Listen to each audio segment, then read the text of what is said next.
Hi, my name is Jeff Pagano, and welcome to the Harpin on Rugby preview show. And joining me to look ahead to Saturday's second test is someone back for his 58th cap. A warm welcome to Mr. Tom Coleman. Thanks for having me again, Jeff. Good to see you. Indeed, always good to have you. Well, before we get to the second test, Tom, maybe just get your quick thoughts on the first one from last Saturday, if I may. Well, I suppose we'll start on the positive by saying both of us got the score right by saying that we just about 5 or 7 points in it. So, we got that part right. To be honest with you, I'm going to try and concentrate on the positives. I know there was some negative stuff in it. Casey's injury was pretty bad. It's bad viewing in the TV.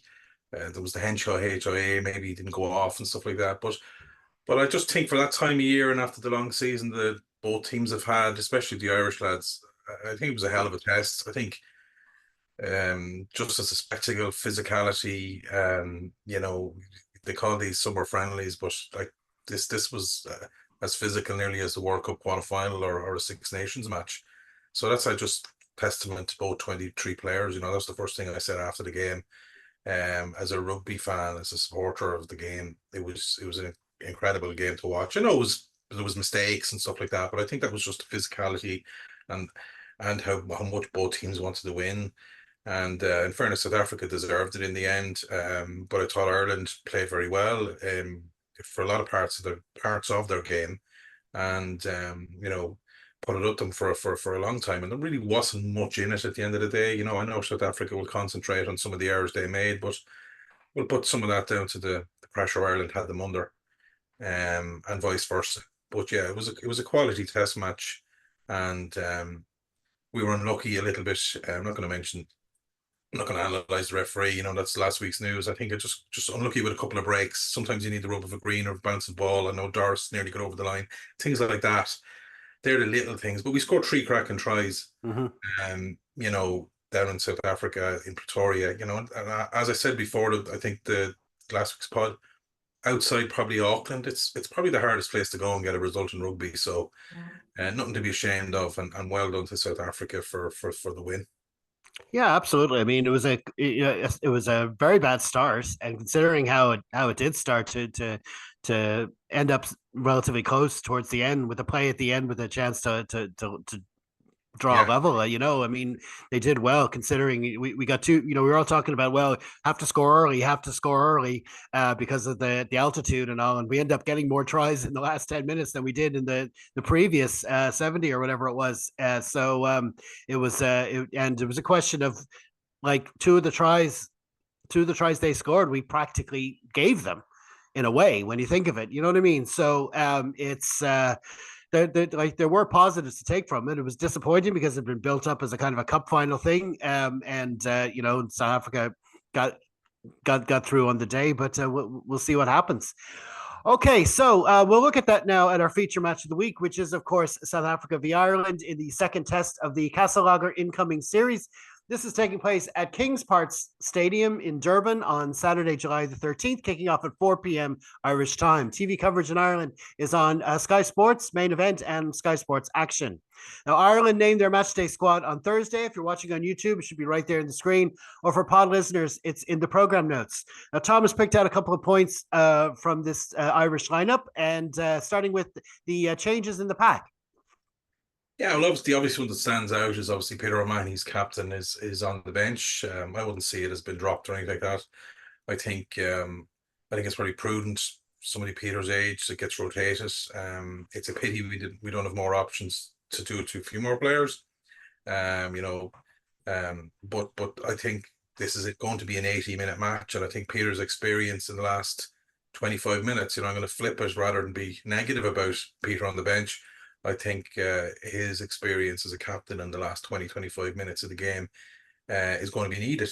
And, those tight decisions. So, I know the focus is on how the Leinster players will talk to the referee, but, flipping around, I think having Peter coming off the bench and there to help the line out maybe with Herring when he comes on. I think that combination, because Herring's quite good at mauls and stuff, he's, that's one of his strong points. So I'm going to focus on the positives of what the bench can bring and what Peter can bring. Obviously, from a playing point of view, I think our line out is slightly weakened. I know we've moved Byrne to 6, and he's a hell of a line out operator. But I think Kelleher's throwing, without just solely focusing on him, isn't up to what Dan Sheehan's has been, and that's okay. But it's something he needs to improve on. And I think that coupled with Peter on the bench means our line out is I would say starting from a slightly weaker position. The Box didn't go after it as much as they did in the World Cup quarterfinal, but that they might reverse that the weekend, um, and go after our line out again if they see Kelleher starting. On the flip side, I think our scrum is better. I think our scrum went well last week, but I think Kelleher is a better scrummager than Sheehan, and I think the added beef of Ryan in the row and Tyburn at sort of half lock six. I think overall, once they get the balance right and they've been training right and get the technical side of it right, I think that the pack will go well in the scrum again. It'll be interesting to see how the pack goes again when the subs come on eventually. That would be a concern from the outset at the moment. But yeah, so I think some positives, some challenges for our line out.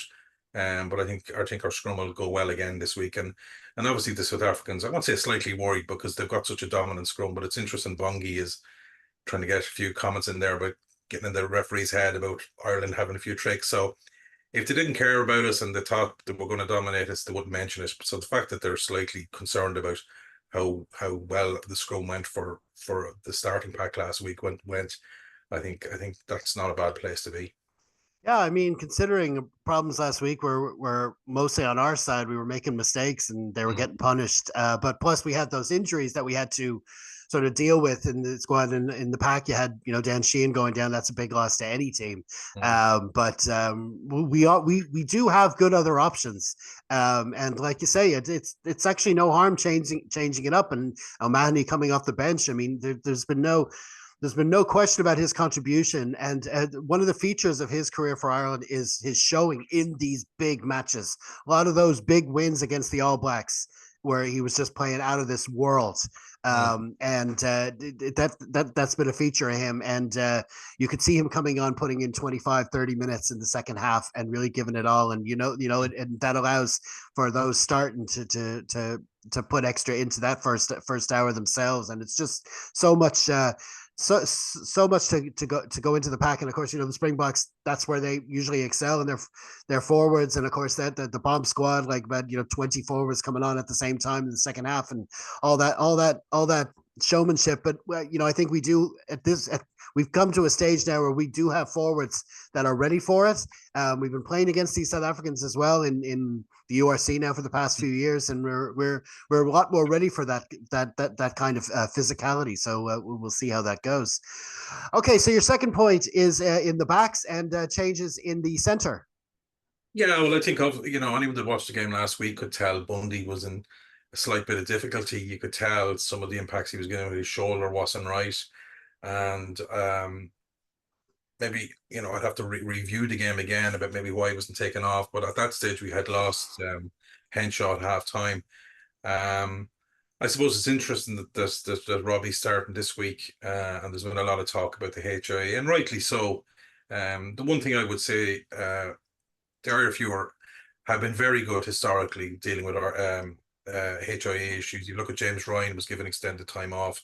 Caelan Doris was going, early in his career, suffered a lot of them, and I think they don't take any chances. That said, I think they've been trialing this new mouth card technology where it's basically sends a signal. So, but the difference between the under-20s, where you come off immediately for in the World Cup in the under-20s, you come off immediately in the senior game. You can be left on till half time if it happens in the first half. So I think optically it looked bad for he took a big hit off Colosi, and in fairness to Pierce, he stopped the game. Right thing to do. It's easy to just start the game with a scrum. It's never worked. It was the perfect decision he made. So optically it didn't look great. But then I suppose from the outside we have to trust I've already mentioned that the RFU medics are quite good and they don't take a chance. So but he did come off at half time. But I presume the luxury of having Ringrose on the bench made that a lot easier. But look, hopefully, Robbie is back at his inside centre. He's played against Dale Landy before plenty of times, sort of head on head when they were playing versus each other for Leinster and Munster, and he did quite well against them. So I think it's good to have McCluskey as backup, and I hope he gets a good run as well when he comes off the bench. It's unfortunate the 3 or 4 other players that have made the trip down, like Jaeger, I think Jimmy O'Brien. So it's unfortunate they won't get a run. But yeah, I'm sure Robbie will play well. It takes a lot to put him down, and it was a hell of a hit from for Kerry from Colosi, but he looked forward to renewing his rivalry against Dale and the weekend. From a playing point of view, assuming all is well and he's able to play, it's really good for Ireland to have the combination of Henshaw and then McCluskey. So you could get maybe 50, like we were saying with the forwards, you get 55 minutes of Henshaw going down that 12 channel, and then McCluskey to come on and finish the game off. I mean, that's what we'll need, strong carrying down there throughout the game, and we'll probably be going to that quite a bit. So that's definitely some good carrying power for us there throughout. So it's interesting to see how that pans out. Okay, so now it's time to have a quick look at the Springboks. Now, no changes at all in their 23, but will they change their approach, Tom? No, I think obviously the interesting talk during the game, and then a lot after the game, was Tony Brown's, the new coach who's come from the Highlanders and come from Japan, approach in the backline, where I think the Islanders, for example, had 12 passes in that game, and I think he had 1 in the same game against Ireland. So they're obviously a slightly different focus, where they're trying to go wide, quick. But I also think that could be down just a little bit of vulnerability in our defence. James Lowe tucks in a little bit the way we, so they maybe, it'd be interesting to see, was this targeted for us? Because they did get obviously wide pretty quick in the first 4 minutes, and KLA scored. So I don't think they're going to change their tactics. I think they'll do the same again. They'll carry hard up the middle and try to go wide as quick. It's interesting. Pollard struggled with the game a little bit because it's not his natural game for South Africa, or Leicester for that matter. And the much maligned Manny Limbok is probably more suited to this new Tony Brown, and even Pollard didn't get his kicks, to sort of add salt in the wounds. But look, Pollard is a good enough player to adapt anyway. You know what I mean? He's well, but I would like to see us go after him a bit more again this weekend, because he's not 100% in that role, that new sort of style they're trying to play. So if he's slightly on edge after last week, Ireland should definitely try and go after him by carrying directly at him and make him do some defensive work before he has the luxury of being comfortable in attack. Yeah, I mean, you could look at it like, well, it's not broken, don't fix it from winning the first test, but it like we've already said, it was a case of a lot of that, like they got that try in the first 4 minutes, but then, like I say, we basically handed them their next 2 tries. They found it difficult to manufacture scoring situations. We were much better at manufacturing scoring situations just from playing rugby around the middle of the park. That kind of score creation from there. We were much better at that as the game progressed. South Africa found it more difficult. Now the first try was very successful. It was very un-South Africa. They were going east to west and putting it through the hands a lot. And once they had that space outside, it was over. But that was the 4th minute. So the question is, I mean, they make no changes, and is it hubris? Is it arrogance? I don't know. Will they do things exactly the same? It will be interesting to see how Ireland's many enforced, but they have made other sort of tactical changes as well, how they adjust for that second test. So it's going to make it a fascinating second test matchup. Yeah, I think you're right. I think South Africa were very good in the first 2, 3, 4 phases, and then it's tended to, I want to fall apart is probably too much of an exaggeration. I'm only up areas where they could improve, and it's areas that you've mentioned yourself. They tend to either run into a combination of our good defense and just their backline became a bit disjointed, and they weren't sure after several phases what to do. So look, we've seen it enough with our own province this year, trying to adapt to a new style, and it looks a bit jaggedy and chunky for a while.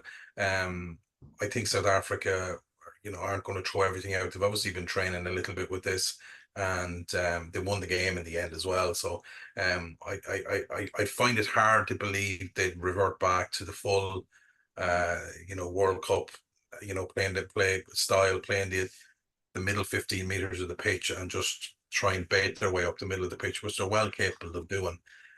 So the new coaching staff and the new coaching team are trying to bring in a slightly adapted style. They've got that to fall back on in a close match, which they've done 3 or 4 times in the World Cup. But I think maybe they're just tired of having the New Zealand and the New Zealanders in their ear talking about style over substance and not playing the beautiful game, and they're falling into the Kiwis trap of trying to call it a slightly modified New Zealand version. But in saying that, New Zealand kicked the ball a lot more than South Africa did the weekend, so I don't know who's imitating who. Yeah, I mean, plus as well, as much as they've said how much they want to win this series, and they obviously do, they're very motivated to beat us in particular, but they're also preparing for their own rugby championship, and they've got their own matches. They're trying to, they're not going to reinvent the wheel again just for this game. They're trying to start, like you say, with the new attack coach, and they're trying to get a new style bedded in time for that rugby championship. So we'll see how that pans out. Okay, so quick look at the officials now. Carl Dixon's holding the whistle there. You see Luke Pierce is now the assistant, and different TMO this time. We'll see how that goes. The weather for Durban on Saturday afternoon. Now remember, Durban is not at altitude; it's a sea level pitch, so that we have none of those things to contend with. And the weather is it's winter down there, but still we would take that kind of a winter here. It's 25 degrees, nice with plenty of sunshine, no wind, no rain, perfect conditions all around. So that's all good. And of course, this isn't the only other test match taking place this weekend, Tom. Of all the others, which one are you most looking forward to? Well, I think we picked the right one last week when we said England, New Zealand was definitely the one to watch, and it's hard to veer away from that again. It turned out to be a very close game. I thought England did superb in defence, and going forward will be a difficult team to beat. They still have a lot to do in attack. New Zealand, even though the score was only a point in the end, they seemed quite comfortable in their own possession in the last 15 minutes of that game, and England struggled to get a punch or two on to try and get the win. I suppose the side element of this game is it's going back up to Auckland, where New Zealand haven't lost in 30 years. So it'll be interesting to see, could England have a horror second test. But it was the new coach's first game, and he was under pressure in the you could see he was visibly under pressure. He's quite he wears his heart in the sleeve. He's quite emotional in the dressing room, moving from one foot to another, and he probably felt the pressure of definitely getting that first win. So maybe that little bit of pressure has been off this week, and be interested to see what New Zealand do, against England this weekend. But I thought overall it was a good performance, but from England following on from their win in Twickenham against us. Definitely they're the C point special of Felix Jones' defence is bedded in a bit more now, and England, while they mightn't be scoring a lot of points, are definitely seem to be harder to beat than before. It augurs well for November and for Six Nations next year. Absolutely. Okay, and of course there's other test matches that day to look forward to on Saturday as well. And of course we also give our best wishes to the 2 Irish under-20s teams playing on Sunday. The women play their final match of the inaugural summer series against Scotland, while the men of course have their semi-final against England after the postponement of their pool match against Australia earlier in the week. So best of luck to both of them. Okay, so now it's head on the block time. Tom, how do you see it going in Durban? Well, I think we both agreed last week. It's, as we mentioned at the start of the pod, that we got, New Zealand or South Africa, I should say, by a score. I think one thing Ireland can fall back on from the last tour down under was we lost, obviously, the first game against New Zealand, but that week in between we were able to use and bounce back with a very good performance against New Zealand to get the win in the second test. So this team has that, and they've done that in Australia. So this team have that in their memory bank. So I can see that happening again. I'm not sure emotionally if South Africa will be as up for this one. And what I mean by that is it might be just 1% off, because last week was their first game after at home after the World Cup, and we've seen the build up and we've seen the rivalry and unfinished business, hashtag this, hashtag that. So I'm not, even if they're 1% off the emotional pitch of last week, and coupled with the couple of test series that we've come along and won second games in New Zealand and Australia. I'm going for a narrow Irish win, just with the slightly beefier pack, and I think the Shark Tank will suit Murray's style of play. I think the pitch might be quite slow and stuff like that. So I think I'm going to go for a narrow Irish win and finish the series in 1-1. Fair play. No, I'm surprisingly confident myself as well. I mean, not in an arrogant kind of a way, but I'm just confident that we can do it. I think there were enough positives to take from that first test, and like you say, we've shown in recent times that we can bounce back. It's it's the last game of a very long season for a lot of these players, and there's the whole like leave it out in the pitch of it all, and Andy Farrell's been shown that he can actually do it. So yeah, I'm kind of with you on that it definitely can be done. Last week I said, oh, we have to score. We have to get scores in the early stages. It's crucial with the altitude. And that was totally wrong. We ended up scoring in the last 10 minutes. But this week, I think it's for a different reason. Obviously, it's not an altitude, but I do think it's important it'll put them on the back foot. And I think that'll put them under pressure. If we can maybe get a score or two early of any kind, just to show that we can get the scoreboard ticking over and we're not chasing the game at any stage. I think that could make a game of it. But listen, it's really well poised, whatever happens. In some ways, I see a lot of people saying it's a shame there's no third test, but after this absolute marathon of a season, I think it's probably best all around from our point of view that we're leaving it there. So it's definitely to look forward to. Well, listen, man, we're going to leave it there. Many thanks for joining us, Tom. We hope to have you back on again soon. Thanks. Cheers, Jeff. And thanks to you all for checking out our latest preview show. If you can, also tune into Dublin South 93.9 FM around 5 p.m. on Friday for our Harp and Rugby segment. Then be sure to enjoy the match wherever you are. And you can, of course, follow us on all the usual social media channels. We will have a wrap pod for you this week, recording on Sunday evening. And hopefully you'll help us out by liking, sharing, and subscribing. In the meantime, stay safe, everyone. Slán.